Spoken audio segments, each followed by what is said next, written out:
Hello guys, welcome to Pakistani fair reaction. तो कैसे हैं आप सब? उम्मीद है आप सब खैरियत से होंगे, ठीक होंगे, आबाद होंगे। हमारी दुआ यही है आप खुश रहें, आबाद रहें। चैनल पर नहीं हो तो चैनल को सब्सक्राइब कर ले, लाइक कर ले, शेयर कर ले, ताकि हर आने वाली वीडियो आप तक जल्द से जल्द मिल सके। तो मेरा नाम है अफान। आज बहुत कमाल की वीडियो लेके आया हूँ। आज हम जानेंगे भारत को सोने की चिड़िया कहा जाता है और क्यों कहा जाता है। आज हम दिखाएंगे आपको।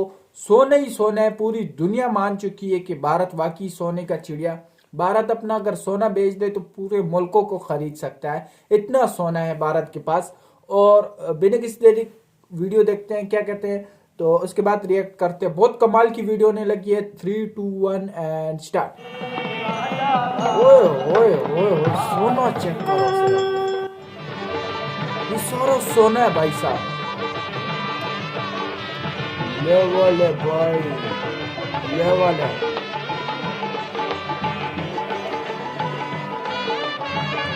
सोना।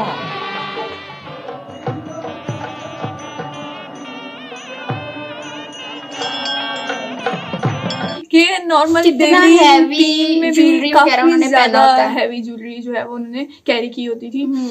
यहाँ पे भी भारत को सोने की चिड़िया कहा जाता था और आज भी कहा जाता है जी। और दुनिया का 11% गोल्ड तो सिर्फ भारतीय विमेन्स के पास है। आप अंदाजा लगाते जो कि मेरे ख्याल से 18,000 टन के करीब ये जो है गोल्ड। बयान नहीं कर सकता, मतलब इतना ये सोना था कि यार क्या बात है। यानी ये सारों का अच्छा, इसका मतलब है कि भारत यार बहुत अमीर है।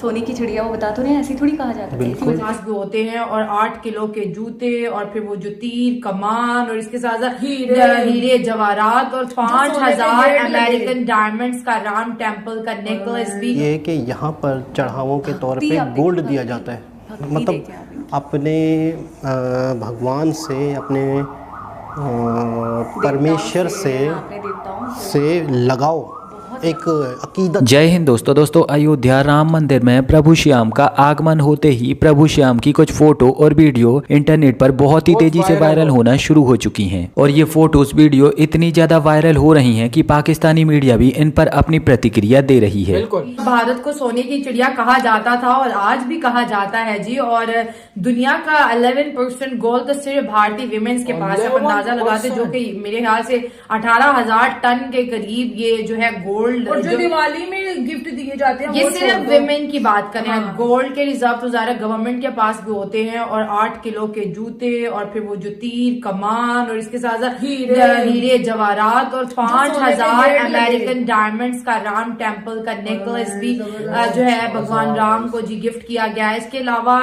वो कुछ जो शायद हम अपनी किताबों में पढ़ा करते थे कि भारत के मंदिर ऐसे हुआ करते थे, आज भारत वो बता रहा है कि वो हुआ करते नहीं, वो एक्चुअली हैं। और जैसे पाक मीडिया यूट्यूबर्स भी हमने देखे बात कर रहे थे कि मस्जिद की। यस, ये बड़ा एक शेमफुल एक्ट होता है जी कि एक ऐसी स्पिरिचुअल जगह जहां पर लोग अपने खुदा से कनेक्ट होने आते हैं और आप उनकी कीमती सामान वहां से चोरी करते हैं।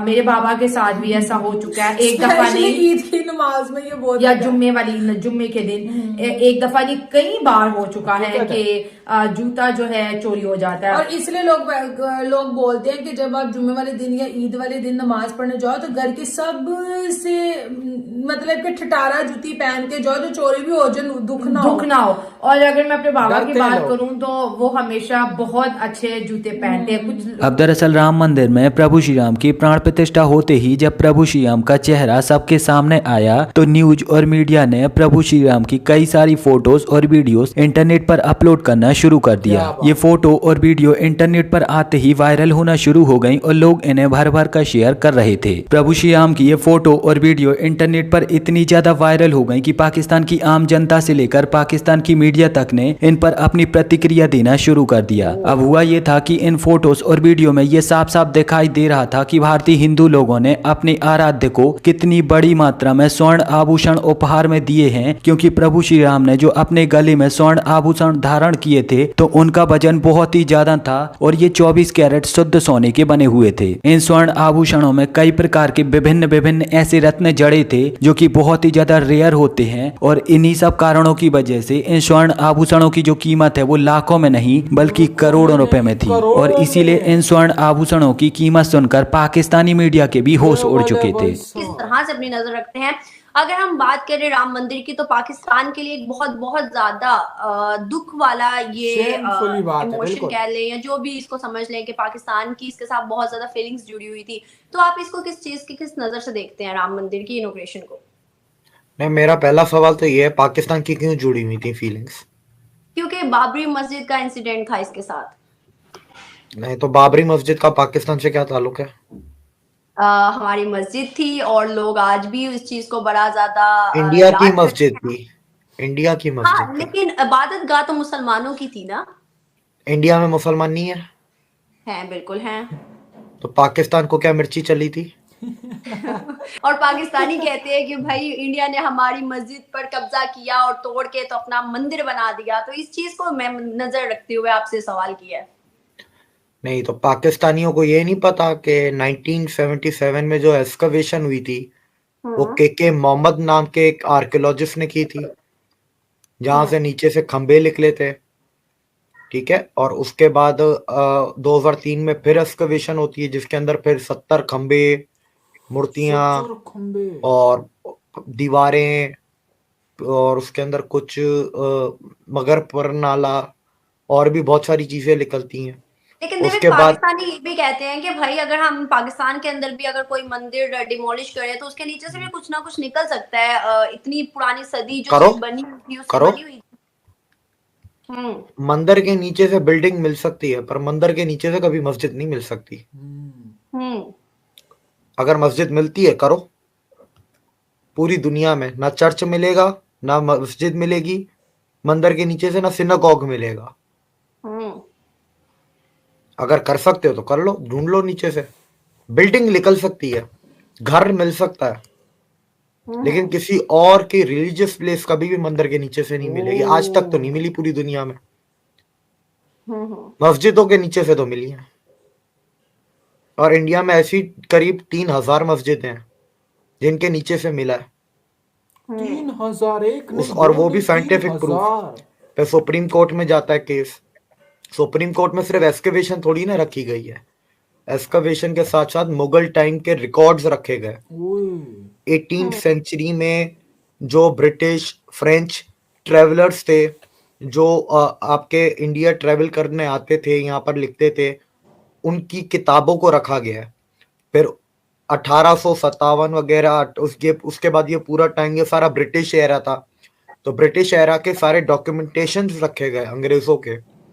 सबसे बड़ी बात, कौन सा है वो, इब्ने बतूता जो ट्रेवलर था मोरक्को का, उसने जब इंडिया ट्रेवल किया था तो उसने जो किताब लिखी थी, उस किताब में उसने मेंशन किया है कि अयोध्या में राम मंदिर था और ये राम जन्मभूमि है। इब्ने बतूता कब आया था? 11th-12th सेंचुरी, मतलब आज से करीब 800-900 साल पहले, ठीक है। उसके बाद फिर प्लेनेटरी जो जन्म कुंडली थी श्री राम की, वो नासा के प्लेनेटरी सॉफ्टवेयर में डाली गई, डेट्स निकल के आ गई। उसके बाद एक बुक थी, मैं नाम भूल रहा हूँ, उस बुक के अंदर पूरी जियोग्राफिकल लोकेशंस, जो पूरे कोऑर्डिनेट्स और जो पूरी एक एग्जैक्ट लोकेशन थी वो दी हुई थी जन्मभूमि की, वो भी अयोध्या के उसी जगह पे थी। और फिर नीचे से एक्सकवेशन। यार देख लिया आपने कि क्या है। और सारी दुनिया इंडिया के जो है ना, ये कहते हैं कि अगर ये सारा सोना एक हो जाए, मतलब बेच दें और पूरे पाकिस्तान को ये खरीद सकते हैं। सिर्फ मंदिर में जो सोना होता है उसकी बात हो रही है। और इनके मंदिर जो हैं वो भी सोने के बने हुए हैं और इनकी रखवाली करने वाला कोई नहीं होता कि यार इनका रखवाली की जाए। सोना कोई भी ऐसा नहीं है कि चुरा ले।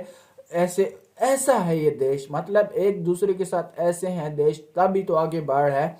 और इतना सोना देख के एक पाकिस्तानी सारी दुनिया हैरान हो गई थी। इस साल जब ये एक कैलकुलेट किया गया इनका सोना, तो इतना सोना निकला कि भारत नंबर 1 पे पहुंच गया सोने में। भारत को सोने की चिड़िया पहले भी कहा जाता था, लेकिन अब भी बहुत ज्यादा कहा जाता है। क्यों? यही वजह थी कि इनके पास इतना सोना है, लेकिन वो ये शोमेंट नहीं कराते, शो अप नहीं कराते कि यार हमारे पास इतना सोना है, हमारे पास ये है, हमारे पास वो है। इनका रिजर्व सोना कितना होगा, इन लोगों ने पीछे जो रखा हुआ है, ये तो सामने जो है वो कैलकुलेट किया गया है, और इनका जो पीछे सोना होगा वो कितना ज्यादा होगा। मतलब सोने की चिड़िया भारत को एवं नहीं कहा जाता, भारत बहुत ज्यादा सोने से भरा हुआ है और कुदरती सोना है इनके पास, पहले से कई दौर पहलों से, सदियों से ये सोने से भारत को सोने की चिड़िया कहा जाता है और सदियों से ये सोने की चिड़िया है। तो बहुत अच्छा लगा यार, भारत इतनी वो कर रहा है, इतना सोना है इसमें, होना चाहिए हर एक मुल्क में। हमारे इधर सेफ्टी नहीं की जाती, हमारे इधर सारे ये जो है ना, इतना थोड़ा सा भी सोना देखते हैं तो वो चुरा लेते हैं। तो मतलब ये निज़ाम होता है हर मुल्क में, लेकिन भारत वाहिद ऐसा मुल्क है जो इतना सोने से भरा हुआ है, कोई आंख उठा के भी नहीं देखता। तो ये होती है भारत एक दिल, अपने देश से मोहब्बत, अपने उससे मंदिरों से मोहब्बत है। आपका क्या कहना है कमेंट सेक्शन में जरूर बताएं। तो आज के लिए इतना ही, तब तक के लिए अपना ख्याल रखिएगा।